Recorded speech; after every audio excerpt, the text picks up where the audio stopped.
कहते हैं ना, कुछ जगह सिर्फ सुनसान ही नहीं होती, वो इंतज़ार कर रही होती है किसी और के आने का। क्योंकि यदि कोई एक बार अगर उसके अंदर गया तो फिर वो कभी बाहर वापस नहीं आया।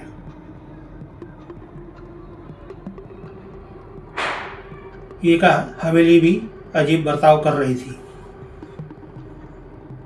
आपने पिछले वीडियो में देखा होगा, किसी के आने की आवाज़ आ रही थी, ठक ठक ठक किसी के पैरों की आवाज़ आ रही थी।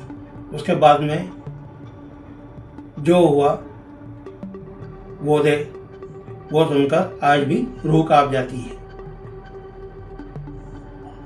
अचानक गांव से बच्चे, बूढ़े, औरतें, लड़कियां, नौजवान एक एक करके गायब होने लगे।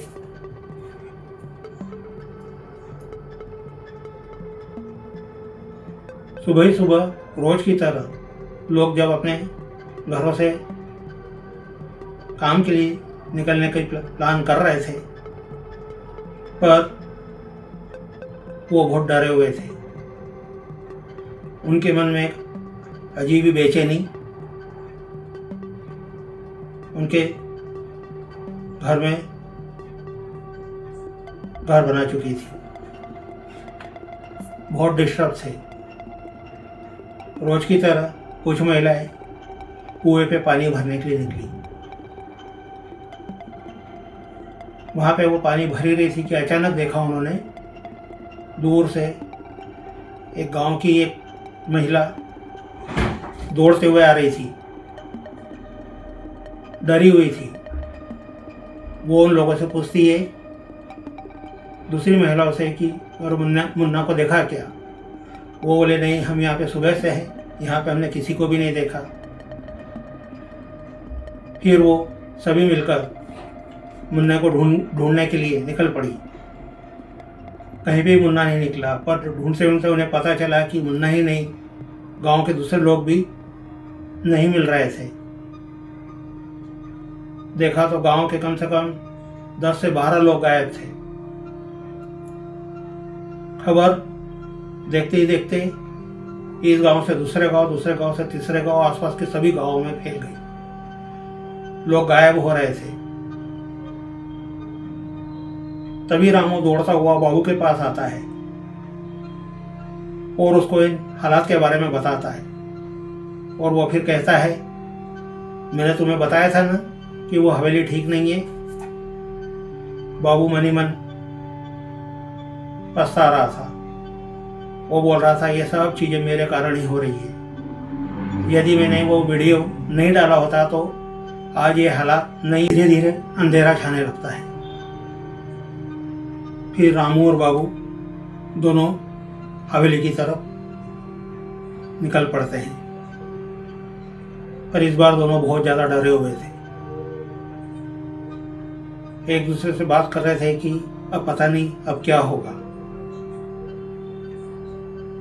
पर फिर भी हिम्मत करके दोनों हवेली पहुंचे। और जैसे ही हवेली पहुंचे, दरवाज़ा अपने आप खुल जाता है और अंदर से एक बहुत ही डरावनी सी आवाज़ आती है, अंदर आ जाओ। बाबू बहुत डर जाता है। वो रामू से बोलता है कि यार ये तो हमें अंदर बुला रही है। पर फिर उन्हें ख्याल आता है कि गांव वालों का। फिर वो दोनों हिम्मत करके अंदर जाते हैं। अंदर जैसे ही जाते हैं तो अंदर का नज़ारा देखकर दंग रह जाते हैं। आप यकीन नहीं करेंगे कि अंदर का क्या नज़ारा था। अंदर का नज़ारा बहुत ही खौफनाक था। जैसे वो अंदर पहुंचे, उन्होंने देखा कि गांव के सभी औरतें, बूढ़े, नौजवान सब अंदर एक बूथ की तरह खड़े हुए थे। कोई भी हिल नहीं रहा था, कोई भी हिलडुल नहीं रहा था। सभी बिल्कुल सख्ते में खड़े हुए थे। उनकी आंखों में आंसू थे। और तभी बाबू का ध्यान गया, सबके हाथों में उनके अपने अपने मोबाइल भी थे। ये नज़ारा देखकर बाबू की आंखों में आंसू आ गए। तभी उसमें से एक महिला धीरे से बोली, बाबू, हमें यहाँ से बाहर निकालो, हमें बचा लो बाबू। तभी एक डरावनी सी आवाज़ आती है कि तूने हम सबको दिखाकर बिल्कुल भी अच्छा नहीं किया है। हम सबको वायरल करके तूने बहुत बड़ी गलती करी। अब मैं इन सबको एक एक करके अपना बनाऊंगी। बाबू बोलता है, नहीं, अब ये सब खत्म होगा। तभी रामू बोलता है कि नहीं बाबू, ये इतनी आसानी से खत्म नहीं हो सकता है, ये सब कुछ पहले भी हो चुका है।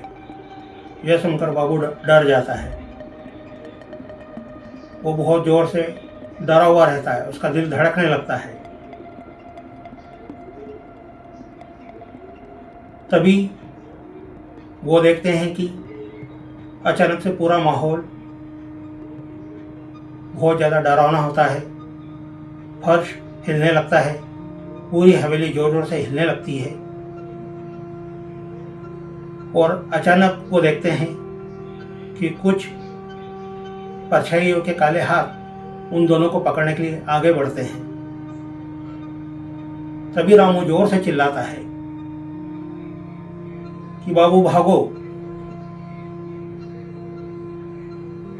परंतु अचानक ही कुछ ऐसा होता है जिसका राज आपको अगले इसके आखिरी पार्ट में सब कुछ मालूम पड़ जाएगा, क्योंकि इसका अगला पार्ट आखिरी पार्ट होगा इस कहानी का। तो दोस्तों, क्या बाबू और रामू बच पाएंगे? कमेंट करके ज़रूर बताना। और आपको ये कहानियाँ पसंद आ रही हो तो आप मेरे चैनल को जल्दी से सब्सक्राइब कर दीजिए और आपके कुछ अच्छे कमेंट्स कर दीजिए कि आपको किस तरह की कहानियाँ पसंद है। मैं कॉमेडी भी कहानियाँ लिख सकता हूँ, इमोशनल भी कहानियाँ लिख सकता हूँ, हॉरर भी कहानियाँ मैं लिख सकता हूँ। तो जैसी आपको पसंद हो, किस तरह की कहानियाँ, आपने अगर मेरी पिछली 40 वीडियोस देखे होंगे तो किस तरह की आप कहानियाँ ज़्यादा पसंद कर रहे हैं, ज़रूर कमेंट करके बताइएगा। तो मिलते हैं इसके अगले और आखिरी पार्ट के साथ में। तब तक के लिए आप सब खुश रहिए, व्यस्त रहिए, मस्त रहिए। आपका बहुत बहुत धन्यवाद। नमस्कार।